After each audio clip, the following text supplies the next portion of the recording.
Šiandien 7 Kauno dienose. A, M, A, tarpas.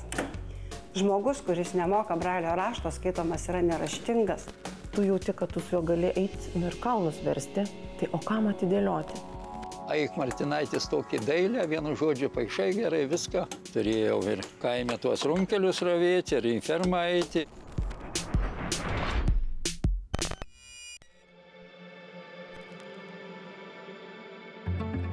Kai pasaulis staiga aptemsta, tenka mokytis iš naujo, vaikščioti, skaityti ar išsikepti pyragą. Regėjimą aš praradau prieš 2 metus, vieną gražų rytą, labas rytas ir tamsi užuolaida. Aiškinasi gydytojai, kas nutiko, kodėl, dėl ko. Aš turėjau 5 operacijas ir yra kaip yra. Ir bado viena taisyklė, iš kitos pusės, iš dešinės. Į Kauną Audra atvyko iš Baisogalos, Radviliškio rajono. Sako, kad norėtų išmokti ne tik naudotis baltąją lazdelę, bet ir perprasti brailio raštą. Ši raidė susideda iš 6 taškelių, kuriuos neregiai atpažįsta pirštų pagalvėlėmis. O čia speciali spausdinimo brailio raštų mašinėlė. Kiekvienas klavišas tai taškas. Brailio raštu galima užrašyti ir natas ar skaičius. Žmogus, kuris nemoka brailio rašto, skaitomas yra neraštingas. Todėl, kad jisai pats turi skaityti, pats turi rašyti, o ne kad skaitytų jam aktoriai, kiti žmonės. Parašykim, mama kala. M, A, M, A, tarpas. K raidė yra 1, 3. Tu prisimeni, ar ne, kad ant per vidurį mašinėlė turi didelį mygtuką, tai yra tarpas. Nuo to didelio mygtuko yra 1, 2, 3 ir 4, 5, 6. Aš tau dar primenu, kad tavo riešai turi nesiremti į stalą. Įsivaizduok, kad tu groji pianinu. Kas šitame piešinėlyje? Abiem rankom, liesk abiem rankom. Katės bruožas. Taip, nes yra šiek smailios ausytės, jau tik jos yra tokios smailios, tiesiog slydžios, nugludintos, blizgančios. Va, tarsi katės bruožas, o kokią laukinę katę mes Lietuvoje žinom? Lūšis gal, taip, ko gero čia lūšis yra. Ir va tie piešinukai, jie suteikia mums informacijos. Čia labai yra šaunu, žinokit. Labai geri mokytojai, labai gera atmosfera. Jie dirba tikrai pasišventę savo darbą. Jie labai mus supranta, padeda išlikti žmonėm. Jei išmaniosios technologijos keičiasi kas pusmetį, tai brailio raštas beveik nepasikeitė per 200 metų. O lietuviškam raidynui 20 amžiaus pradžioje jį pritaikė rašytojas, Lietuvos kariuomenės savanoris, regos netekęs mūšyje Pranas Daunys. Paties rašto raidės struktūra, kaip sugalvojo Louis Brailis, jis atitinka tiek, kiek gali uždengti mūsų piršto neuronai.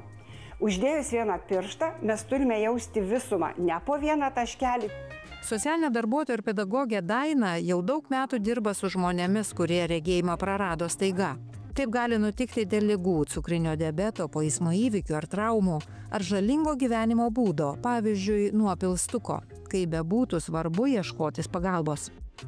Svarbiau yra, kad žmonės pradėtų savim tikėti, kad jie gali toliau gyventi, kad jie gali toliau daryti tai, kas jiems patiko, kad jie gali toliau bendrauti su savo vaikais, kaimynais ir anūkais, kad jie neužsidarytų tarp 4 sienų, kad jie nebijotų savo aklumo, kad jie nebeplaktų savęs už tai, kas įvyko, nes jau gyvenime atsitiko liga, bėda, nelaimė. Tai yra ne mūsų valioje pakeisti. Jo, Egidijau vėl neskubėk, jo, prie dešinės pusės. Staiga apakęs žmogus susiduria su nauja realybė. Išeiti į gatvę didžiausias iššūkis. 2 neregiai, Algimantas ir Egidijus, iš Mažeikių ir Panevėžio rajonų taip pat neseniai prarado regėjimą. Pirmasis pasivaikščiojimas gatvėje su instruktoriumi Juozu Daunaravičiumi. Dar Algimantai kairiau, dar kairiau, dar kairiau. Dar kairiau. Patrauk, jo, pasitrauk, pilnai, jo. Taip, nepabėg. Bortelis, tik bortelį žiūrė. Tai taip eini pagal bortelį. Jo, dabar mes praeinam stotelę, labai gerai dabar eini. Stotelę ir ateisim iki perėjos. Perėjai prisimeni tą, kaip palauksim. Kada bus garsinis, tada eisim per kelią. Ir va čia jau tą garsą girdi, kur yra šviesoforo. Kur šviesoforo. Tai čia dabar 90 laipsnių kampu į kairę, 90 laipsnių kampu į kairę. Ir sustojam, kur yra garsinis. Tai vėl arčiau, va čia ties šitą vietą. Taip, puikiai gydėjau, puikiai sustojam. 90 laipsnių ir į kairę. Jo, vat kažkur šalia. Eiti su baltąja lazdele reikia įgūdžių, ypatingai neseniai praradus regėjimą. Gatvėje kliūčių neišvengsi, pagelbsti ir klausa.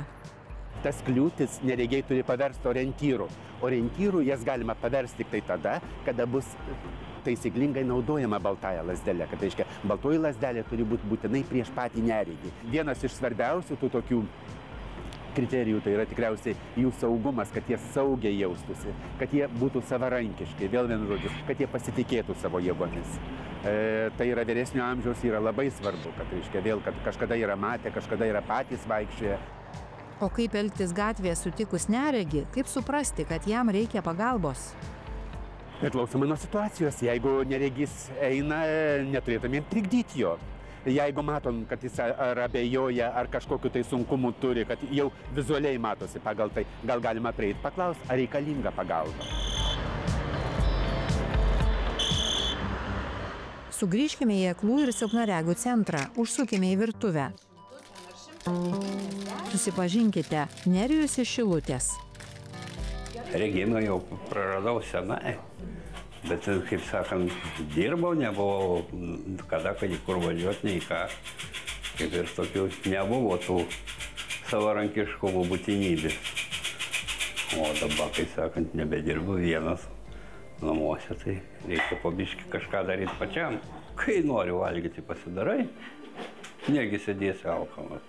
Nevirsi 2 dešrelių kibire vandens. Daug metų Nerijus dirbo masažuotoju, o į darbą įveždavo asistentas. Nerijus gyvena vienas, taigi jam priklauso ir socialinio darbuotojo pagalba. Neregiam būtų asistentas skiriamas, tai man pasakė, projektas baigėsi, viskas. Nėra pinigų, nėra asistentų, viskas. Ir dabar paskyrė 6 valandas per savaitę socialinio darbuotojo. Tai 3 kart po 2 valandas ateis. Palyginus su Kaunu, pasak Nerijaus, Šilutė draugiškesnė neregiams. Dirbdavau, išeini iš darbo, ateini, laukdavau, kol mane paims mašiną prie gatvės. Net sustoja mašina, išlipa žmogus, ateina, sako, gal jau per gatvę pervesti, ar ką. O ne, sakau, aš čia laukiu, automobilis pas mane turėtų važiuoti paimti. Jau greitai pakvips pyragu, kurį ruošiasi kepti Nerijus kartu su Roma Girniene. Mes pirmiausia pasimkim dubenį, į kurį plaksim ir iš karto jį gal ir sverkimės. Jo, cukrų paskui kiaušinius čia gali. Jo. Nu, nepilnai gal 200 sverkimės. Aha. 195 gramų. Gerai. Kiaušiniai, 2 kiaušiniai.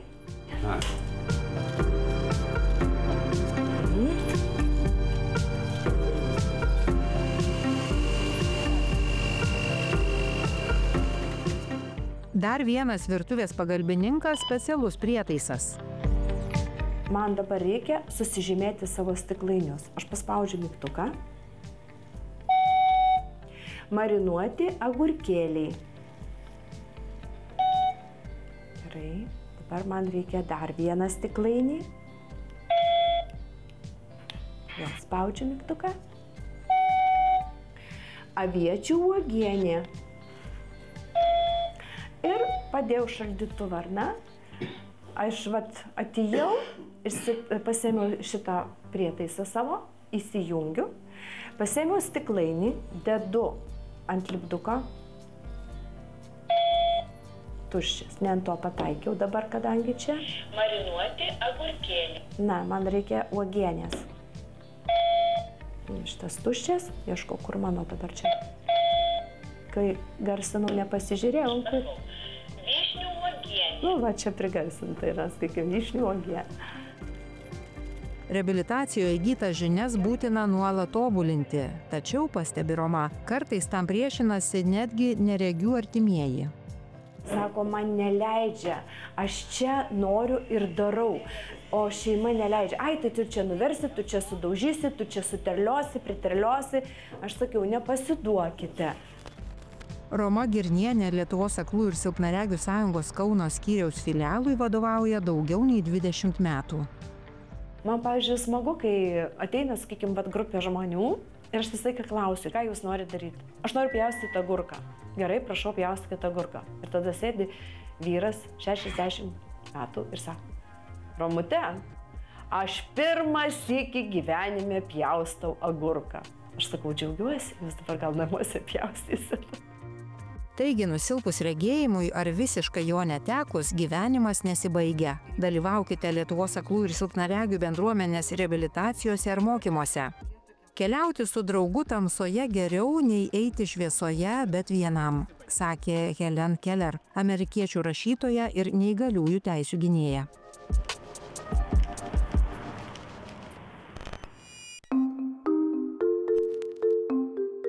Aštuonių vaikų mama, šeimos centro vadovė bei tarptautinės teisės ir diplomatijos magistrė apie bažnytinę santuoką ir skyrybas. 7 Kauno dienų pokalbyje Jurgita Salinienė. Esate naujoji Lietuvos šeimos centro direktorė. Kokia yra šio centro misija? Šeimos centre mes su vyru esam savanoriai to centro, esam Kaune gal 13 metų ir palydėdavom poras, kurios nori tuoktis sužadėtinių kursų metu. Tiesiog. Ir esu, tiesą sakant, savo kažkada sakiusi, kad niekada čia nedirbsiu. Čia yra mūsų toks savanorystės laukas, kuriame mes matome prasmę ir mums abiems su vyru yra net gera duoti dalelę savęs, plus tai yra bendra veikla, kuri mus jungia ir kur mes besikalbėdami tais žmonėmis, kurie ateina, turim progos ir nuo savo situacijų dulkės nusipūst, pasižiūrėti, o kaip pas mus yra, kaip šiame etape mes gyvenam, čia kaip šeimoje. Yra smagių dalykų, yra netokių smagių, tai tą virtuvę kažkas paskui vis tiek turi po pietų darimo ir sutvarkyti, ir indus išplauti ir viską. Tai gal apie tai čia mano mintis daugiau buvo, kad yra gera su žmonėmis būti, bet kad Lietuvos šeimos centras gyvuotų, reikia dar daug darbų nuveikti, kurie tikrai padėtų jam stiprėti ir skleis žinią. Tai išdaviau. Visoje Lietuvoje kunigai stebisi, labai sumažėjo santuokų bažnyčiose. Ką pasakytumėt jaunimui, kuris dvejoja? Tuoktis ar ne bažnyčioje? Visų pirma, galvoju, kad santuokų mažėja ne tik bažnyčioje. Santuokų mažėja apskritai visuomeniai. Ir tą pastebim, kad žmonės neskuba įsipareigoti, nes santuoka yra apie įsipareigojimą. Ir dažnai, kai sužadėtiniai ateina į sužadėtinių kursus arba kreipiasi į šeimos centrą ieškodami, o ką jie turėtų padaryti, kad galėtų tuoktis bažnyčioje, mes jų klausim, kodėl dabar, nes paaiškėja, kad jie, pavyzdžiui, kartu gyvena jau 10 ir daugiau net metų. Aš kviečiu paprastai tokiam pokalbį žmonės. Iš tikrųjų, kad jie patys savo tą klausimą užduotų. O kodėl bažnyčiai? Nes gyvena tik iki šiol 10 metų ar 5, ar kiek ten bebūtų, kodėl bažnyčiai. Ir tada pats žmogus randa savo atsakymą. Gal labiausiai džiugina tas įžvalgos, kai žmonės pradeda dalinti, sako, aš supratau, kad mes dviese tik savo jėgom toli nenukeliausim, mes vis tiek esam riboti, netobuli ir mums reikia to trečiojo, kuris dalyvautų mūsų santuokoje ir kalba apie Dievą. Mano vyras mėgsta tokią schemą vaizduoti, kalbėdamas apie santuoką, ar ne, kad sako, čia esu aš, čia esi tu. Jeigu mes žvelgiam į Dievą, tai mes įžvelgdami keliaujam ir tarp mūsų atstumas mažėja.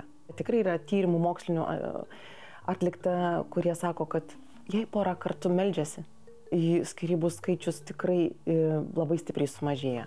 Nėra lengva, Šventas Augustinas yra pasakęs, sako, žmogui yra lengviau nusirengti vienam prieš kitą, negu melstis kartu. Nes atverti savo širdį tai yra taip intimu, taip tu visiškai save parodai, tai kas yra tavo viduje, tai turbūt tame gal yra tam tikra paslaptis. Sunku nuspręsti, kiek toli tu turi atidėlioti, nes mes tokie kaip žmonės, mums atrodo negana. Nepakankamai pinigų uždirbau, nepakankamai gal ten dar karjeros padariau ar kažko gyvenime nuveikiau, dar nelaikas, mes visada norim apsidrausti. Čia gal toks saugumo įsijungia pojūtis. Bet iš tiesų aš visada kviečiu santuoką žvelgti kitaip. Aš galvoju, jeigu tu atrandi žmogų, su kuriuo tavo vertybės sutampa, tarsi žvilgsnis vis į kertinius gyvenimo dalykus, tu jauti, kad tu su juo gali eiti ir kalnus versti, tai o kam atidėlioti? Kažkada vaikai manęs kaip paklausė, sako, mama, o tu, kas tavo geriausia draugė? Kas yra? Ir aš tik tada susimaščiau.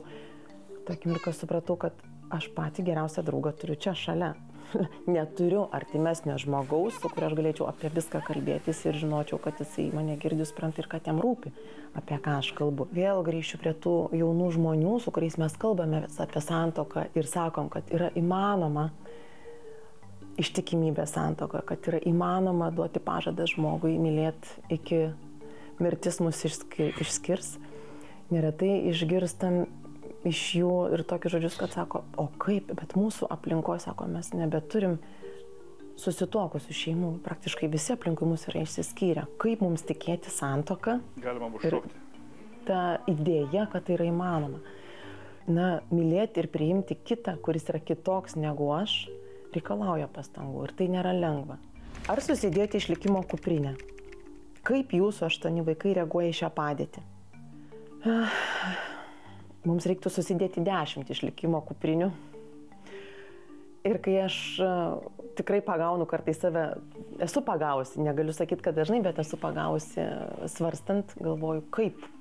Kai mažiausiai mūsų yra 4, vyriausiai dukra yra studentė, vaikai yra įvairiausio amžiaus ir dabar, jeigu mums šią akimirką reikėtų čiupti savo kuprinės ir keliauti, neįsivaizduoju, kaip visiems turėti ir vandens, ir maisto, ir pirmųjų dalykų. Tai man visam šitam konflikto lauke, kas vyksta aplinkui, kyla noras vis dažniau apkabinti savo vaikus, kažkaip atrasti akimirkų, kada ką nors smagaus nuveikti, pažaisti, išgirsti vieniem kitus.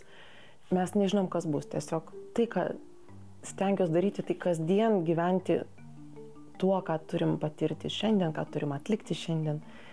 Pasistengti, kiek įmanoma, daugiau tų gerų, gražių akimirkų pastebėti ir tikrai žadinti tą dėkingumą už tai, kad vis dar esame laisvoje Lietuvoje, už tai, kad vis dar galim eiti į mokyklą, eiti į darbą, kad galim padaryti ką nors prasmingo, o kartais tiesiog ramiai pabūt, paišdykauti, nieko neveikti. Tai irgi yra labai gerai.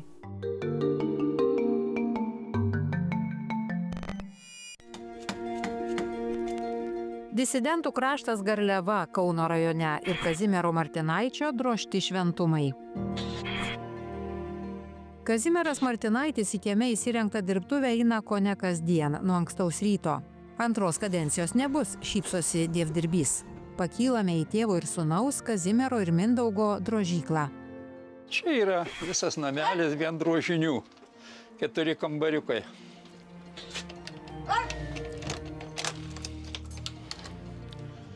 Prašom, užeikit. Įdomu, kad Kazimiero sūnus kunigas, taip pat ir profesionalus skulptorius.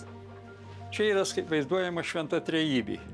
Dievas tėvas laiko Jėzuliuką ir šventą dvasią. Kazimieras drožybui renkasi ąžuolą, jeigu medinukas stovės lauke, o smulkesniems dirbiniams tinkamiausias itin tankios medienos kroblas. Skulptorius per kelis veiklos dešimtmečius sukūrė 100 kryžių, koplytėlių, koplytstulpių ir šventųjų skulptūrų. Čia, tai žinokite, buvo durys. Ir pažiūrėjau, kad jos be šakų viską dadėjau. Šitai gavosi va šventa šeimyna. Čia yra Kryžių kalno darbai. Tai va yra Kryžių kalne mano darbų gal kokie 20. O šitas yra, Seime buvau, pas mumi vykdavo slapti susirinkimai rusų vaikais. Tai ir vienas vaikas išdavė. Ir Bieliauskienė sėdo 5 metus kalėjimo sėdėjo. O mūsų namus norėjo nacionalizuoti, atimt. Bet kaip tik papuolė tas jų išvykimas ir taip liko. Va. Daug tardymų buvo visko. Kovų už Lietuvos laisvę legenda Jadvyga Bieliauskienė organizavo Garliavos jaunimo gyvojo rožinio sąjūdį, talkino Lietuvos bažnyčios kronikai, dėl ko buvo įkalinta lageriuose. Ištverti į KGB kankinimus padėdavo tvirtas tikėjimas. Kazimieras išdrožė kryžių Lietuvos disidentui monsinjorui Alfonsui Svarinskui, kurį sovietai buvo išsiuntę į lagerius be teisės grįžti į Lietuvą. Kazimieras taip pat pastatė kryžių dar vienam disidentui, jaunimo mėgiamam kunigui Juozui Zdebskiui, kuris buvo nužudytas sukeliant autoįvykį 1986-aisiais, likus vos keliems metams iki Lietuvos nepriklausomybės paskelbimo. Kazimieras išdrožęs ir medinių bareljefų šventiesiems popiežiams ar Lietuvai nusipelniusiems žmonėms. Smetona, Basanavičius, čia visi mat. Ir su užrašais, nes prieš 100 metų kas atsimenu. Tai va čia yra su užrašais viskas. Tai va, tai šitie yra, žinokit, daroma iš kietų medžių. Namų galerijoje, vadinamoje drožykloje, ne tik įvairūs bareljefai, bet ir mažytės prakartėlės. Ir net unikalus Kazimiero kūrinys. Mažiausias Lietuvoje išdrožtas 7,5 mm dydžio rūpintojėlis. Lietuvos rekordas. Na čia, žinote, žiemą kambarėlį sėdi, laiko, kaip sako, rankos išbandymas ir tiek, va, tai pasibovini kartais. Kazimieras užaugo visai netoli Garliavos, Pajiesio kaime. Vaikystė prabėgo šalia miško, todėl šiandien jam labai skauda širdį dėl niokojamų Lietuvos girių. Miškai tiesiog nusiaubta, yra liūdna, žinokite, aš nueini ir tiesiog kelmai, šabaškynai. Palikta, provyžiais vos ne pusės metrų išvažiuoti ir viskas palikta. Ir čia, kai vienas įklausiau, girininkas kalbėjo, atsodinam. Ką atsodina? Tai va, tai tegu nuvažiuoji, pasižiūri, kaip nusiaubti miškai, žinok. Miškas, tas toks grožis, kur už 100 metų, tik tai eglį subręsta maždaug 100 metų, kurie jau tinka eksploatavimui. Tai kas pamatys tą gražų mišką? Nepamatys niekas. Įsivaizduoja, tai va čia yra man liūdniausia. Kazimiero šeimoje menininkų nebuvo, nors, sako, tėvelis pasigamindavo ir grėblį, ar klevinį kirvio kotą, o dėdė buvo kalvis. Jaunojo Kaziuko talentą pastebėjo mokytojai, tačiau studijuoti dailę nebuvo galimybių. Turėjau ir kaime tuos runkelius ravėti, ir į fermą eiti, ir nueini išlaužą 3 kilometrai, pareini, raščiukas, ateik Kaziuk į fermą. Tai va, tai mano vaikystėje buvo gan sunkuoka. Turėjau peiliuką, tai aš būdavau, tai šilpynės daraisi, tai vėl kažką, tai viską vis darydavau kažką. Tai man iš rankos peiliukas neišeidavo. Dar išlaužo mokykloje mokytojai jam sakydavo, Martinaitis tokį dailę, nes gerai pieši. Šiandien liaudės menininko darbai paprastai religinės tematikos. Jo kryžių ar koplytėlių galima rasti ir tolimiausiuose žemės kampeliuose. Ameriką drožiau, čia vis turėjau pažįstamą, vienu žodžiu, kunigą, kuriam dariau metrinio dydžio. Tai rūpintojėlį, tai suprantate, tai Marija. Paskui čia teko drožinukų tokių į Afriką, į Ruandą, kur Šulcas buvo su vaikais, tai va irgi teko daryti. Tai aš kada buvau, kaip sako, jaunuolis, tai va irgi norėjau greitai padaryti, čia tik pinigą skaičiuodavau ir būdavau kaip tas kortų nevelis, mano tai planais viskas. Ir kada praeina kiek metų, pradedi tu tikėjimą ir savo tiesiog duoda Dievas ramybę, kad tu nebėgtum, kad tu neskubėtum. Savamokslis skulptorius sako, dažnai vos pažiūrėjęs į medį jau žino, kas iš jo bus. Kazimieras išdrožė ir poilsio kampelį savo, lauko baldus. Tik tai šlapia, neinas atsisėsti. Čia iš to pačių įskupta, reiškia, iš tauro medžio į bendras įskaubimas. Dabar į mišką nuėjęs. Tai vienas mato malkas, į tą medį žiūrėdamas, kitas gal spintą, trečias gal į skulptūrą, arba kai įsišakojęs būna įvairius. Jau tu matai maždaug, kad gali nupjojęs, jau tu galit padaryti kažką.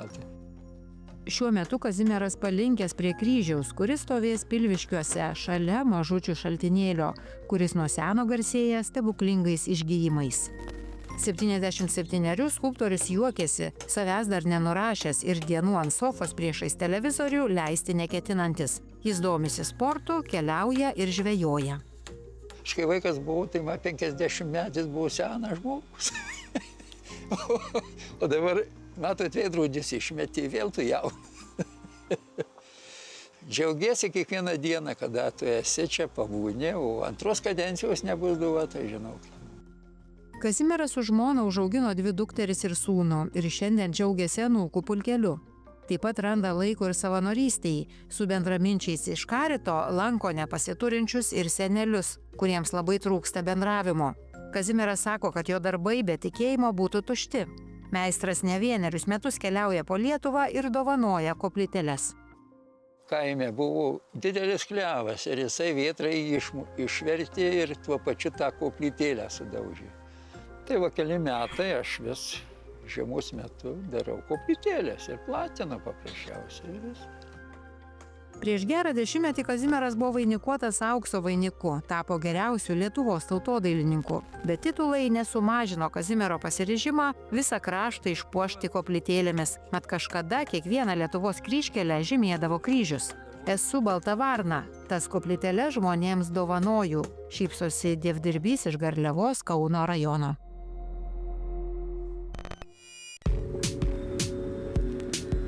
Šiandien tiek. Tiesiog likite su 7 Kauno dienomis. Laidos naujienas sekite 7 Kauno dienų ir LRT Facebook paskyrose. Laidos įrašai LRT mediatekoje.